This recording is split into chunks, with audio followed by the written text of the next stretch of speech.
Before we start the show, I'm excited to announce that we have a new sponsor for this podcast, and it's DocRx. DocRx is a family-oriented company dedicated to tailor operational solutions for patient health and compliance programs that increases the quality and efficiency of patient-centered care, and always with the mission of the patient's health first. With over 10 years of experience helping doctors and their patients with diagnostic testing, patient monitoring, medical supplies, compliance, wholesale pharmacy, physician dispensing, billing, and much more. DocRx is your patient and health compliance solution, both under one roof. To find out how DocRx can help you, your hospital, pharmacy, or physician's office, see all their services at docrx.com. That's DOCRX.com. Now on to today's show. I don't know what business I have to offer, but of passion and doing what you love and being completely the person God created you to be. That's where I am. And for me, that's what our Southern Souls really is. That's what it's grown into me, is second chances. We all make mistakes, fall on our ass, do stupid things, but it's how we get back up the next morning that amazes me, inspires me. You get the diagnosis of cancer, or you've made a dumb decision, or you've lost, but how people get back up. And like, we all deserve mercy and grace and forgiveness, and that's what we have in common. And I think that's what we forget when we look at each other. You just look and you assume you know their story, you feel in all the gaps of their story, and how many times are we wrong about that? Can we be friends? I want to be friends. Oh my gosh, yeah. I can talk to you forever, but we have. Hey everybody, welcome to the show. We're going to continue on with turning your passion into a business. I was saying hobby, but I think it's more about passion. And we have the prime example on that today. Lynn Oldshue. She's taken her love for listening, writing, the arts, and just turned it into being the voice for the voiceless. Lynn Oldshue. She's an amazing person and amazing story. Get ready to meet Lynn Oldshue. Hey, I'm Karen. I'm a former CPA, entrepreneur, business consultant with big ideas. Welcome to Cheers to Business. Lynn has started a blog that I followed and didn't know it was her, so I'm excited for her to be on the show. Lynn, welcome to the show. I'm glad to be here. I don't know what business I have to offer, but of passion and doing what you love and being completely the person God created you to be. That's where I am. And that's why you're here, because it's true. Everybody has a passion. Mine happens to be for business. I love building, making, and growing a business, and it doesn't have to be mine. But hearing other people's stories, other people can relate to you. Well, you said something, when you talked about your businesses, like you've got 7 million businesses, but you talked about how that's what comes natural to you. It almost doesn't seem like a big deal what you do because that's just who you are. And for me, that's it. It doesn't seem like a big deal because it's just listening to people and loving them. And it's like as natural as breathing. I mean, like what you do, like you can't imagine doing anything else. I don't work. I don't do. I think and I strategize, and I find smarter people than me. But that Steve Harvey has, Family Feud, has a 6-minute thing on YouTube, and it's called Jump. And what he says, I don't care if you wash cars. I don't care if you bake pies.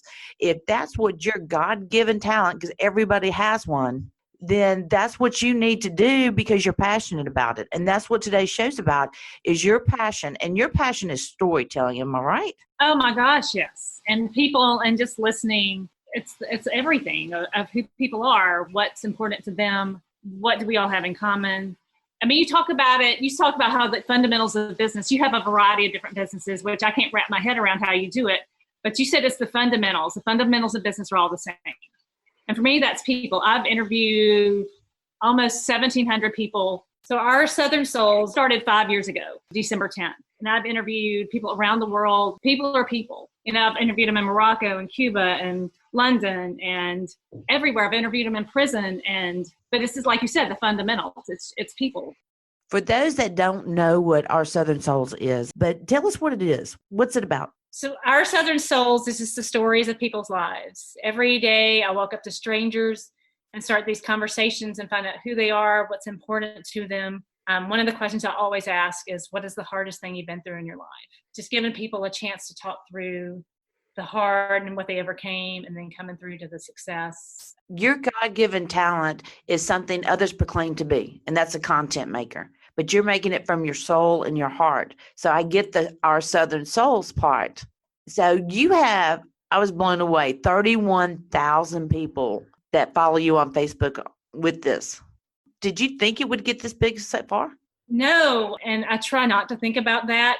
Thankfully, everything I get to do right now is just like we talk about God led. I don't have bosses. I don't have people telling me do this story, do that story. I get to just go from my gut and where I feel led. And that's what Souls is to me. I'm scared of changing anything about it because right now it's just so pure and it's completely from the heart, other people's hearts. And I just have to make sure it stays like that. Now, when did you start did the love of writing and art start for you? Growing up as a little girl, I knew two things. I wanted to be a writer and have a horse, and didn't have either of those until I was 45.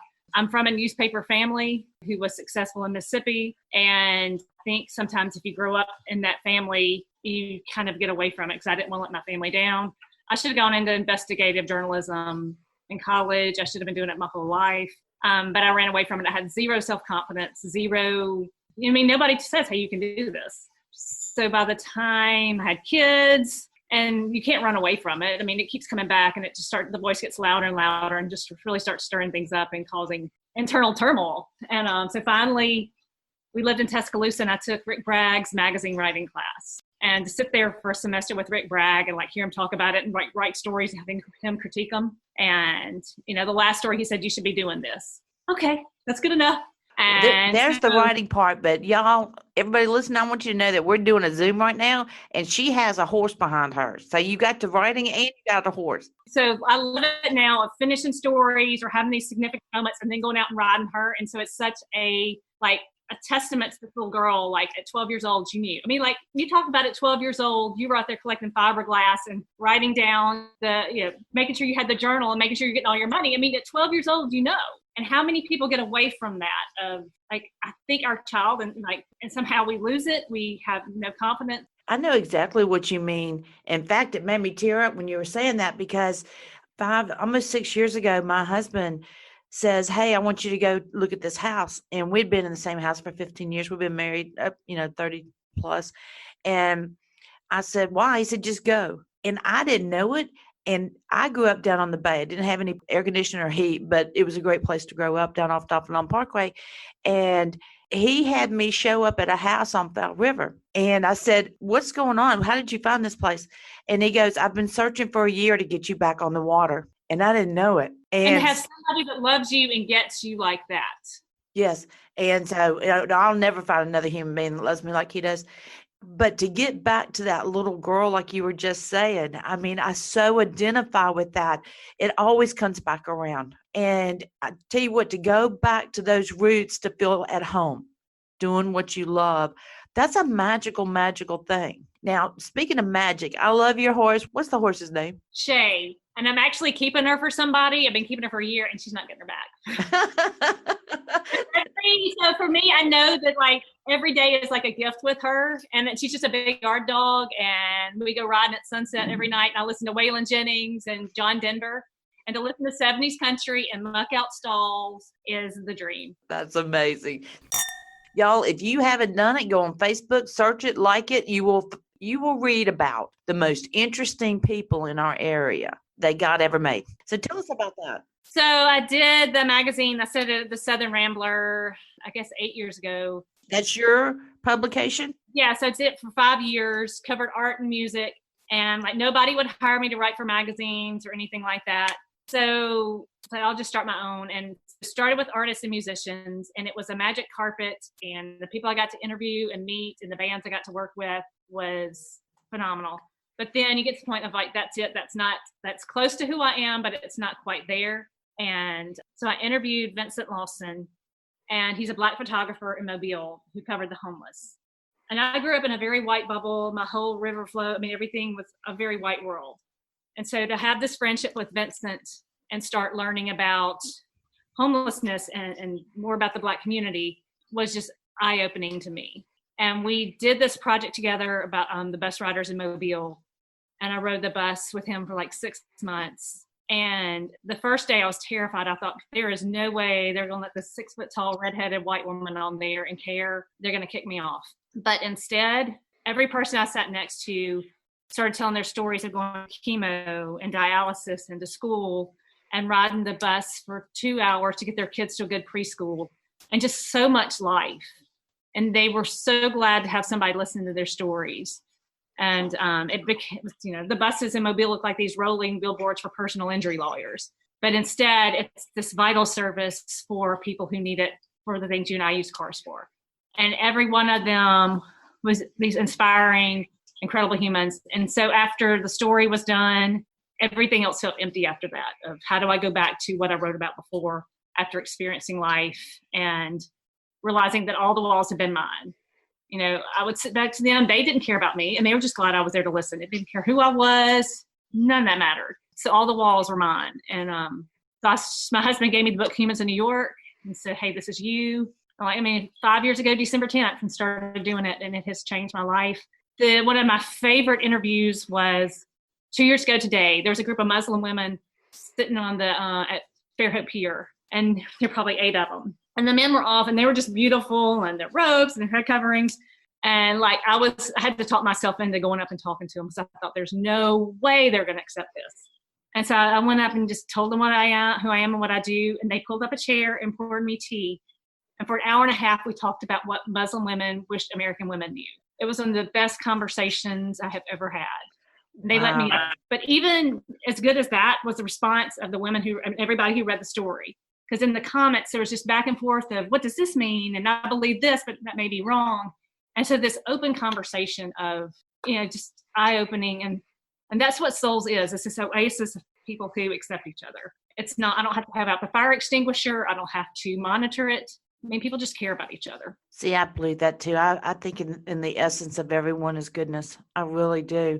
Oh, gosh. Yeah. The news is insane. I don't know what I would do if I didn't have Souls, because every day it's walking up to strangers. There's one this week of, I've been doing a lot of stories about Hurricane Sally because it hit where I live. And I didn't realize how poor the area is close to where I live and how people have helped each other. But once she just set up this blessing barn in her front yard, like this shed, and has put in all this food, and she wants it to grow into furniture, and just for people to stop by. And she'd never done anything like this before. But now, in her front yard, she's just got all this to help other people. When COVID first started, I told everybody to quit crying and put your big girl panties on. And I do think out of every tragedy is blessings. It's been proven over and over and over again. And that's what happens every time we have a hurricane here. Every time there's a tragedy, people do come together. And, no matter what we see on TV or media or whatever you want to call it, I don't care. I'm not drinking the Kool-Aid to believe that people hate each other that much. No. And I take Souls on the road, as much as I can. I go into disasters after floods and hurricanes, the worst. And that is, the worst of times bring out the best of people, and how your neighbors, y'all are not going to vote alike or anything alike. But at that moment, just watching how they come together. I don't know how I came across to like the Southern Souls page, but what other platforms can people find it on? Because I really highly recommend y'all going and reading this stuff and finding out about these other just people, human beings in our community. Yeah, it's on Facebook and Instagram, and there's a website for it. What's the website? OurSouthernSouls.com. Do you have people reaching out to you now saying, interview me? Yes, some. And it's been hard this year, because usually the way it's supposed to work is I walk up to a stranger totally out of the blue. That's my favorite way to do it. This year with COVID, I've really backed off of that, trying to just make sure I don't catch spread. And then I've gotten people to nominate, and then sometimes people just call up. One of my favorites, she sent me an email. She said she's 48 and she had just gotten her high school diploma and made a 4.0. And she said, we talked to me. It's oh my gosh, yes. And by the way, I'm glad that I learned that I can cuss on your show, and Johnny can beep us out. That's right. Yeah, I drop a bomb or two every now and then. I know. I heard that. That made me feel more comfortable knowing. So I interviewed her. And that's one thing I've learned. Single moms are my heroes now. They work 2 jobs. They have kids. I didn't understand all of single moms until I started doing these stories. And now I can't tell enough stories about single moms and what they do and how much they love and care, how they keep it all together.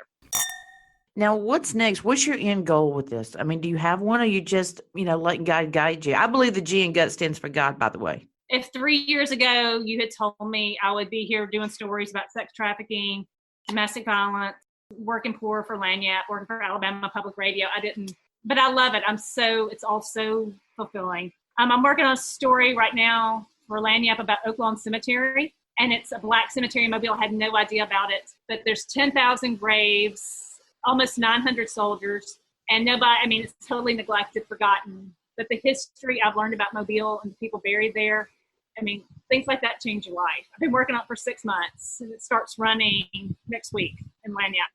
You are a voice for the voiceless, is what I feel from this. And so you're giving life and knowledge and understanding to people who feel like nobody else does. That's pretty powerful. So, but you're also taking and building this into you've built a career now. A career where I'm completely fulfilled and will make so little money. I mean, I'm paying for my editors, and that's, you know, that's good enough right now. I paid for the show until I got a sponsor. Yeah. So what are tips that you see that you can help people, you know, that have that God-given talent inside of them, and they feel the turmoil that they need to be doing something else? Well, you give this advice a lot, and I do the same thing of you have to start. Just get off your butt and start.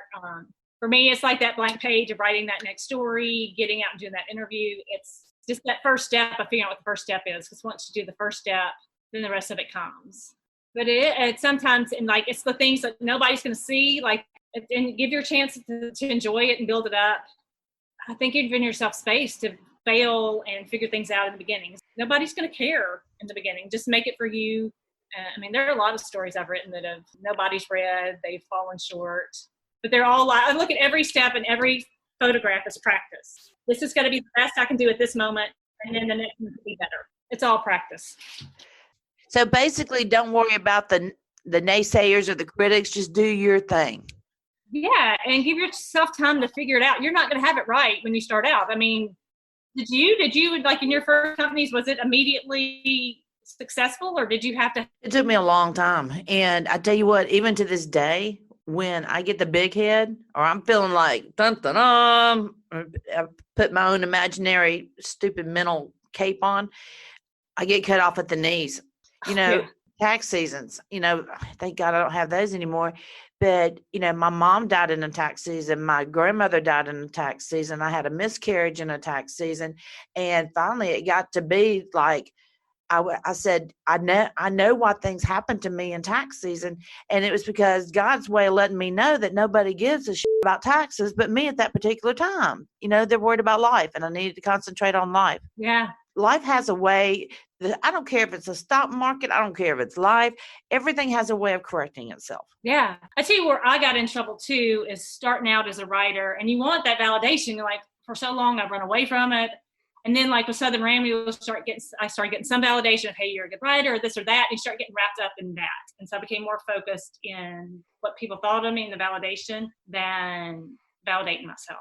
Dead on. And it'll find a way to punch you in the throat to make you realize what you're doing. Because you're chasing after it. If you're looking for that validation, I mean, like for me, it was always chasing after the next one. And it just became out of control. And I realized, hey, I've got to rein it back in, let go of things, and like focus better on my family again and less on what anybody else thinks. Yeah, I don't give a flying flip what anybody thinks down. I think age, but I really just don't care. I don't care. And don't ask me what I think, because I'm going to tell you. You know, if you don't really want to know, don't ask me, because I'm going to tell you.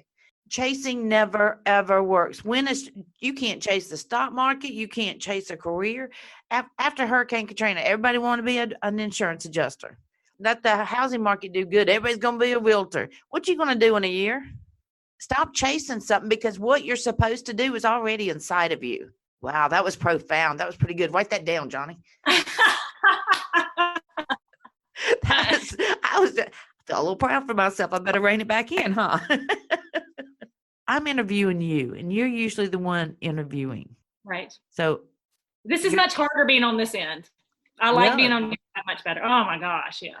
I've been blessed with the people that have come on this show, including you, and 100 of them. I know, right? That's crazy.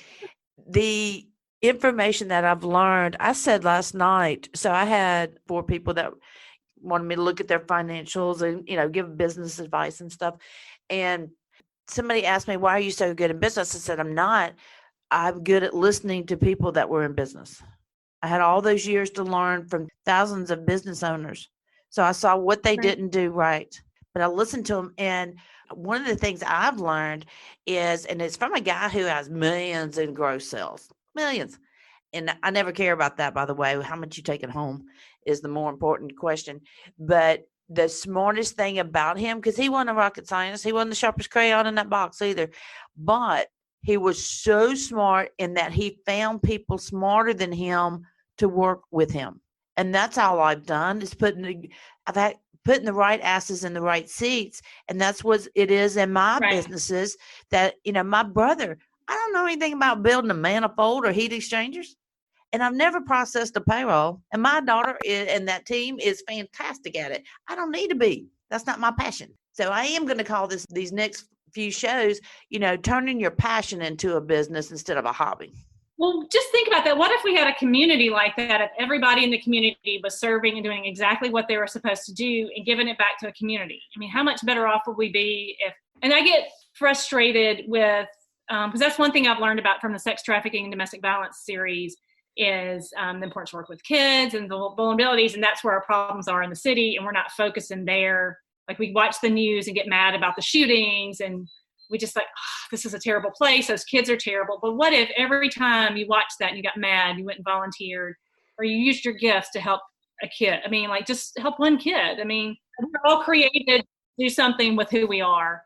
And I wish I could remember the guy's name. That'd make a good interview for you. He's at Chickasaw Middle School, High School, and they're taking containers. He spoke at my Rotary yesterday, West Mobile Rotary. I'd love to have you visit and speak, by the way. And he's making prosthetics for people in Honduras. But the kids are building these things. And now they're taking, the big container things they put on ships. Because the kids are building classrooms, solar panel classrooms out of these containers. They're taking them down, and Dole is shipping them for free because they got boats going there anyway. So they'll put them on their boats. He takes the kids to Honduras. They're building workshops, computer labs, welding. I mean, all these things because it's solar power because they don't have the power lines. So these people can learn a livelihood in the poorest areas of the world. Totally amazing. Flip me out. Yeah, I mean, there are solutions. There are ways around. Like you said, thank goodness, I can't think of those things, but thank goodness other people can. Yeah. And I'll tell their stories all day long. And the message that these kids are learning and then seeing it put, I'm a big, people need to know the why they're doing something. And then they'll always try to excel at it because they want to feel good. And so what he's done is these kids are getting to see it from the scratch of this metal box and all the way through to seeing, poor kids come in and be so excited to be able to learn something that we take for granted. So I was totally blown away. That's one piece of advice that I heard you say in one of your shows talking about, you're not afraid to ask dumbass questions. That's all I do. And that's me too. I'm not scared of asking anything, and especially why. Why is always there, but I am not. And I've learned how to ask hard questions. And if people know you're sincere and care, then they'll answer them. But I'm finding it easier to have the tougher conversations now where, when you're younger, you shy away from them. You don't want to have those tougher conversations. And now I'm looking forward that this is not my opinion of you. This is not my opinion of the situation. These are facts. Boom, boom, boom. Your company's losing money or you need to find a different way to do this. It's easier for me now to have those conversations because they need to be said, the elephant in the room or whatever you want to call it. If it quacks like a duck and walks like a duck, it's probably a duck. And that's just what it is. And we can't do anything about that. I had a guy, I did a story. He has a gas station on 9 and 32 out in Fish River. And he done amazing. Like he emptied out his whole gas station, giving people everything he had after the hurricane. And like his parking lot became like this community center and so much good was happening there. And so I did a story. I knew everybody, I knew nothing about him. And somebody messaged me and said, hey, he's got a felony. So I went and asked him, but like for me, I can't just leave it there. So I went and said, hey, this came up. And so I went back to him and we had round 2 of his interview and talked about the felony and his changes. And that interview was even better than the first one because it was so honest. Explained second chances. And for me, that's what souls is. That's what it's grown into me is second chances. We all make mistakes, fall on our ass, do stupid things, but it's how we get back up the next morning that amazes me, inspires me. You get the diagnosis of cancer or you've made a dumb decision or, you've lost and but how people get back up. And like, we all deserve mercy and grace and forgiveness. And that's what we have in common. And I think that's what we forget when we look at each other. You know, you just look and you assume you know their story, you fill in all the gaps of their story. And how many times are we wrong about that? Can we be friends? I want to be Oh my friends. gosh, yeah. I can talk to you forever. But we have to wrap this up. But I swear I can talk to you forever. I feel like this is this kinship. You know, on the show, we always do a cheers. And I want to say cheers to you being a voice to the voiceless. I so enjoy, you know, the Southern Souls. Thank you so much for everything you do. And thank you for coming on the show. Oh, well, thank you for having me and letting us build it around what I do and all the things that I can't do. So I knew we would get along. When I hear your voice get emotional about talking about people and creating businesses and jobs that weren't there before, and how emotional it was for you to sell Payroll Vault to your daughter, to Katie, it was the big emotional hearts. Yeah, it's real. It's real. I've teared up twice just talking to you today about in the stories that I'm hearing. So how about a cheers? What's your cheers for the day? But cheers to the people who do the good, who every day get up no matter what is going on in their lives and find a way to give back and help somebody else out. It's the people who are going through the hardest times, have the biggest faith. I've watched people who've lost everything still find a way to give back to somebody else. And that is God and the best things of life to me. So Lynn, how do people find Our Southern Souls and how do they find you in print? So Our Southern Souls is a Facebook page and a website, oursouthernSouls.com. I also have a personal page, LynnOldshue.com, that has a lot of my photography and essays and past stories from Lanyap. And Instagram too, right? Instagram for photography. And then Alabama Public Radio, you can pull up on their website and the stories are there. Lynn, I mean it from my heart. Thank you so much. I totally enjoyed this and meeting you. All right, I really enjoyed it. Thank you. Find your purpose. You found yours. I'm finding mine. So people, go out there, turn that passion into a business. Please be sure to subscribe to Cheers to Business podcast on iTunes or anywhere else that you get your podcast. Visit our Facebook and be sure to give us a like. And if you have any questions or topics you'd like us to discuss, shoot us an email from the website cheerstobusiness.com.